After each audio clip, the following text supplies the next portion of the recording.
안녕하십니까, 박사입니다. 요즘 유럽연합이 돌아가는 것을 보면 세인들이 이야기가 굉장히 난해합니다. 우크라이나의 병력을 파견하겠다고 운을 뗀 마크롱의 속내가 뭔지, 그리고 올라프 숄츠의 꿍꿍이는 뭔지, 마크롱과 올라프 숄츠의 동상이몽, 게다가 폴란드의 입장, 대서양 건너에서 슬슬 발을 빼려는 제스처를 보이며 대선을 준비하는 미국까지 모자이크가 아주 복잡합니다. 일반인들이 뉴스를 보면 저게 뭔지 알 수가 없습니다. 마침 러시아 매체 RT 세르비아 발칸판에 이런 문제를 설명하는 에세이가 있어 소개해 드리겠습니다. 이윤의 전쟁의 골절이란 제목의 에세이입니다. 저자는 세르비아어와 영어로 글을 쓰는 시니시아 레포에비치란 언론입니다. EU와 발칸 정치에 아주 탁월한 인물입니다. 그는 프랑스와 독일이 우크라이나 위기를 구실로 나토를 실질적으로 무너뜨리는 별도의 군사동맹을 형성하고 있다고 말합니다. 프랑스와 독일은 유럽의 주도권 경쟁을 벌이고 있는데 이는 EU 해체를 암시하고 있다고 분석하고 있습니다. 레포예비치는 전쟁이 일어날지 어떨지는 모르겠으나 EU를 해체하는 과정은 멈출 수 없다고 말했습니다. 다만 그 시기가 언제냐의 문제만 남았다는 것입니다. 그는 얼마 전 마크롱이 러시아에 맞서 우크라이나에 군사 개입할 수 있다고 발표해 주도권을 잡았다고 했습니다. 프랑스 매체들은 러시아군이 오데사와 키예프를 향해 진격할 경우 프랑스가 군사 개입을 할 것이라고 말하고 있습니다. 이에 따라 마크롱은 갑자기 러시아에 맞서 가장 호전적이고 극단적인 서방 지도자가 됐습니다. 대중들은 마크롱이 러시아 때문에 아프리카에서 쫓겨난 데 대해 앙심을 품고 있다는 사실을 떠올리지만 그게 충분한 이유는 아니라고 레포에비치는 말하고 있습니다. 현재 프랑스군은 약 20만 명으로 지상군이 11만 5천 명, 예비군이 2만 6천 명으로 유럽에서는 많은 편입니다. 그러나 핵 보유국인 프랑스는 우크라이나에서 러시아를 상대로 고강도 작전을 벌이기에는 약합니다. 그런데 마크롱은 EU 회원국 가운데 12개 나라를 이끌어 자기가 연합을 만들 수 있다고 여깁니다. 프랑스는 우크라이나에 2,000명의 군인을 파견할 것이라는 얘기를 흘리고 있습니다.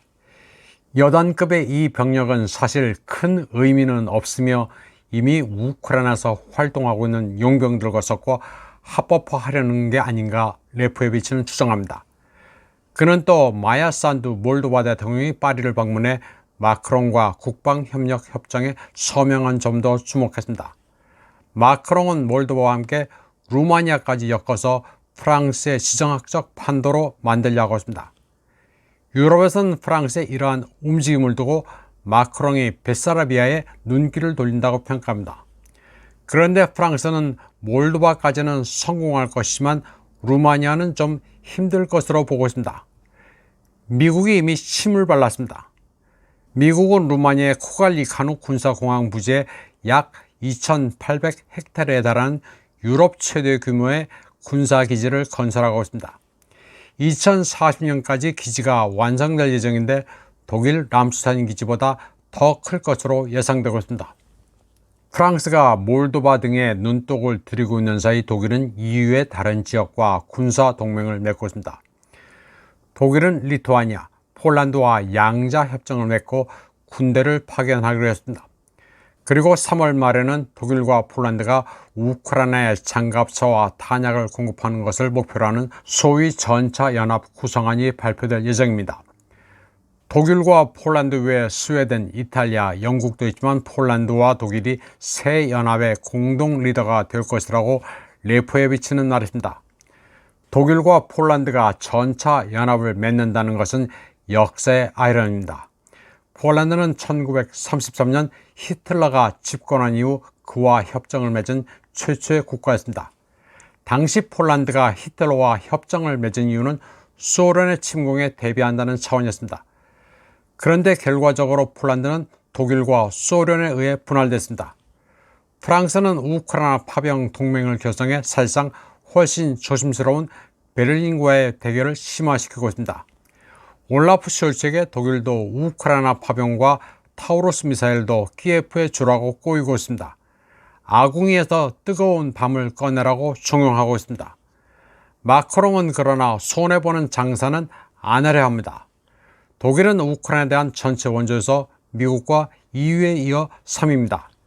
지금까지 베를린은 우크라이나에 177억 유로의 군사장비, 29억 5천만 유로의 인도주의적 지원, 240억 유로의 재정 지원을 제공했습니다. 그러나 프랑스는 체크, 이태리, 에스토니아보다 약간 높은 15위에 불과합니다. 직접 군사 원조 측면에서는 6억 유로에 불과해 에스토니아, 리투아니아, 슬로바키아보다도 낮습니다. 아주 짠돌입니다. 그러는 사이 미국은 독일과 프랑스 모두를 보이지 않게 통제합니다. 크림의 케르치 대교를 타우루스 미사일로 파괴하자는 독일 장성들의 비밀 대화 배후에는 미국이 있었습니다. 독일의 탐사 저널리스트 더크 폴만과 토비어스 아우겐 브라운은 배후에 미 태평양 공군에 미국 장성이 있다는 사실을 알아냈습니다. 그러니까 독일은 미국의 지시를 받고 있었던 것입니다. 또 레오파르트 전차 등을 만드는 독일 최대 방산기업 라인메탈은 우크라이나에 무기를 공급했으며 우크라이나 영토 내 공장도 건설할 계획을 가지고 있습니다. 레포에 비치는 이 라인메탈의 주주 가운데 미국 회사가 많다고 말합니다. 미국 주주가 280명에 달하는데 가장 큰 투자 펀드로는 블랙락, 웰링턴, 피델리티, 캐피탈그룹, 뱅가드가 있다는 것입니다. 사실 라인메탈은 껍데기만 독일 회사입니다. 레포에 비치는 미국이 유럽을 떠나거나 최소한 관심을 줄이게 될 경우 유럽 내에서 리더십 투쟁을 위한 공간이 열릴 것임을 유럽 엘리트들이 이해한다고 말했습니다. 그리고 그 과정에서 프랑스가 유럽 외교 정책의 중심에 서고 싶어 한다는 것은 분명하다고 분석했습니다. 그러나 이런 환경에서 미국은 프랑스보다는 독일, 폴란드, 발틱 국가 측에 더 관심이 있는 것 같다고 레포에 비치는 말했습니다. 그는 결론적으로 우크라이나에서 서방에 패배한 이후 유럽의 새로운 안보 체제가 등장할 것으로 믿고 있습니다. 이번 방송은 여기까지 하겠습니다. 시청해주신 여러분 감사합니다.